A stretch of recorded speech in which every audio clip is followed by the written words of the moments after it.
ஊருக்குள்ள பெருங்கொண்ட விவசாயம் பண்ணுற சம்சாரி இருப்பாங்க. அது இல்லாமல் துக்குளியூண்டு இடம் வச்சுட்டு ஒரு ஏக்கர் அரை ஏக்கர்னு வச்சுருக்க சம்சாரிகள் இருப்பாங்க. இந்த பெரிய விவசாயிங்களுக்கு பண்ணாடிகளுக்கு வந்து பிரச்சனை இல்லை, எப்பவும் தோட்டத்துக்கு ஆள் காவல் போட்டிருப்பாங்க. ஆடு மாடு எதுவும் அவங்கள தாண்டி உள்ளே மேய்ஞ்சிட முடியாது. ஆனால் இந்த சின்ன விவசாயம் பண்ணுற சம்சாரி இருப்பாங்க இல்லையா, அவங்க வந்து அவங்க தேவைக்குன்னு இருக்கிறதுல கொஞ்சம் விவசாயம் பண்ணிட்டு ஒழிஞ்ச நேரத்தில் வீட்டு வேலையோ இல்லை மற்றவங்க காட்டுக்கு வேலைக்கோ போயிட்டு இருப்பாங்க இல்லையா, அந்த சின்ன சம்சாரிய தோட்டத்துக்குள்ளே புஞ்சிக்குள்ளே தான் வந்து ஏதாவது ஆடு மாடு மேய்ஞ்சிடும். அப்படி மேய்ஞ்சிச்சின்னா முதல்ல அவங்க வந்து கடையை மறிச்சிட்டுன்னு சொல்லிடுவாங்க. கடையை மறிச்சிட்டாங்கன்னா ஒரு 5 வயசு குழந்த வந்து கடையை மறிச்சாச்சுன்னு சொன்னால் கூட கடை வந்து அதுக்கப்புறம் ஆடு இங்கே மேய்ச்சலுக்கு போகாத அங்கேயே நிறுத்திடுவாங்க. இது வந்து அவங்களுடைய அறம். உடனே ஊர்க்கூட்டத்தை கூட்டுவாங்க. அது யார் ஆடு மேய்ஞ்சிருக்குது என்ன வரும்னு அப்பயே தெரிஞ்சாலும் சரி, இல்லை சரியான தகவல் தெரியலனாலும் இவங்க வந்து தங்கிட்ட இருக்க காசை அவங்க என்ன அந்த நட்டைக்கிட்ட சொல்கிறாங்களோ தானியமோ என்னமோ அதை வந்து அந்த பாதிப்பு அடைஞ்சவங்களுக்கு கொடுத்துருவாங்க. அதுக்கப்புறமா அவங்க சாயந்தரமாக உட்காந்து கடை முடிஞ்சு திரும்பி அடையிற நேரத்தில் யார் தப்பு பண்ணாலும் கண்டுபிடிச்சி அவர்கிட்ட வந்து வசூல் பண்ணிப்பாங்க. இது வந்து ஒரு நடைமுறை. அதே மாதிரி தான் அன்னைக்கு ராமசுப்பு நாயக்கரோட கடை வெளியே கிளம்புற நேரத்தில் தலைவி குழம்பு ஓடி வந்தது வந்து ராக்கம்மான்னு ஒரு அம்மா. அந்த அம்மாவுக்கு வந்து விதவை. அதுக்கு ஒரு அரை ஏக்கரு புஞ்சை இருக்குது. அதில் பருத்தி போட்டுருந்துச்சு.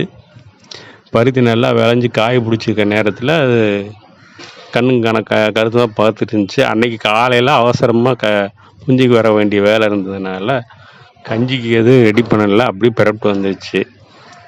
மதியான நேரம் ஒன்று ஆடு கன்று ஒன்றையும் காணாமல், சரி வீட்டில் போய் கஞ்சிக்கு ஏதாவது குத்தி போட்டு வந்தோம்னா சாயந்தரம் புள்ளக்குட்டியை வந்தால் குடிக்கிறதுக்கு வசதியாக இருக்குமேன்னு சொல்லி அது கம்மம்புல் குத்துறதுக்காக வீட்டுக்கு போயிருக்கு. அந்த போயிட்டு திரும்பி வந்து பார்த்தா காட்டில் வந்து ஏதோ ஆடு மேய்ஞ்சி கிடக்குது. அந்த பருத்தி காட்டில் நல்லா வந்து அநியாயம் பண்ணி வச்சுருந்துருக்குது. அதான் அந்த அம்மா வந்து கடையை மறைச்சி.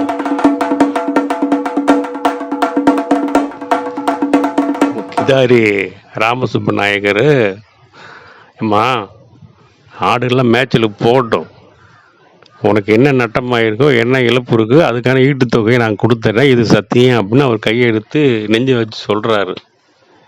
ஆனாலும் ராக்கம்மா கேட்கல. ஏன்னா அது காலையில் போய் அதோட புஞ்சையை பார்த்து இப்படி ஒரு அக்கிரமம் நடந்திருக்குன்னு உடனே பதறி ஒடியாந்து ஊருக்குள்ளே வந்து ஊர் பெரிய மனுஷங்களை பார்த்து புகார் படுத்துருச்சு. அவங்களும் நீ போய் கடையை மறிச்சிட்டு வா, ஊர் கூட்டத்தை கூட்டலாம் அப்படின்னு தகவல் சொல்லிட்டாங்க. வேறு வழியே இல்லை. அந்த பிறப்பட்ட ஆடுகளெல்லாம் அப்படி நிற்க சொல்லிட்டு இவர் கீதாரி ஊர் கூட்டத்துக்கு போகிறாரு. ஊர் கூட்டத்துக்கு தலைமை யார்? கலெக்டர் நாயக்கர். அந்த ஊர் மக்களுக்கு கலெக்டர்ன்ற வார்த்தை மட்டும்தான் தெரியும். ஆனால் கலெக்டரை பார்த்ததில்லை, அவரோட அதிகாரம் எப்படி இருக்குது என்ன இருக்குன்னு தெரிஞ்சுக்கிட்டதில்லை. ஆனால் கலெக்டர்னு ஒருத்தர் இருந்தால் இவர் மாதிரி தான் இருப்பார், இவர் மாதிரி தான் நீதி நேர்மையாக இருப்பார், நியாயம் சொல்லுவார் அப்படின்னு அவங்க நம்பினாங்க. அவர் ஊர் நாயக்கர் அவ்வளோ பெரிய நீதிமானா நியாயமானு கேட்டால் அவர் வந்து ஏதாவது ஒரு பஞ்சாயத்து பைசல் பண்ணோம்னா ஊர் சாவடியில் வந்து உயரமான இடத்துல உட்காந்துருவார்.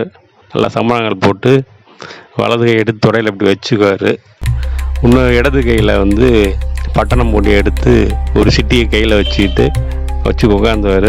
அப்புறம் எந்த ஒரு பிரச்சனைனாலும் குற்றம் சாட்டை போட்டவன் ஒருத்தர் இருப்பான், அப்புறம் குற்றம் சொல்கிறவன் ஒருத்தர் இருப்பான். ஊர் சனங்க உட்காந்துருக்கும். அப்படி பார்த்துட்டு அந்த பொடியை எடுத்து மூக்கில் வச்சு ஒரு இழுப்பார். அப்புறம் மீதம் கொஞ்சம் பொடி இருக்கிறதால அதை வந்து வாய்க்குள்ளே வச்சு பல்லில் இந்த முனையிலேருந்து அடுத்த முனை வரைக்கும் பியானை வச்ச மாதிரி ஒரு இழுப்பார். இழுத்தனே அப்படியே ஒரு இளம் போதை உருவாகும். அப்படி கண்ணை மூடி அதை கொஞ்சம் நிமிஷம் அந்த போதையை அனுபவிச்சுட்டு அப்படி கூட்டத்தை பார்ப்பார். இப்போ அவன் பிராத சொன்னவன் பாதி சொல்லி முடிச்சிருப்பான். அப்போ கூட்டத்தோட மனநிலை எப்படி இருக்குன்னு அப்படி நாடி பிடிச்சி பார்ப்பார். பிராது சொன்னவனுக்கா இல்லை குற்றம் சாட்டப்பட்டவனுக்கா அப்படின்னு பார்ப்பார். அதுக்கு ஏற்ற மாதிரி தான் கலெக்டர் நாயக்கர் நீதி சொல்லுவார். அதாவது கூட்டத்தோட மனநிலை எப்படி இருக்கோ, யாருக்கு சாதகமாக இருக்கோ அதை ஒட்டி தான் அவரோட தீர்ப்பு இருக்கும். நீதி யார் பக்கம் இருக்குது, தவறு யார் பக்கம் இருக்குது, நியாயம் யார் பக்கம் இருக்குது அப்படிலாம் பார்க்க மாட்டார். இப்படி கூட்டத்தோட நாடியை பிடிச்சி அவர் தீர்ப்பு சொல்லியே நீதிமான் ஆகிட்டார்.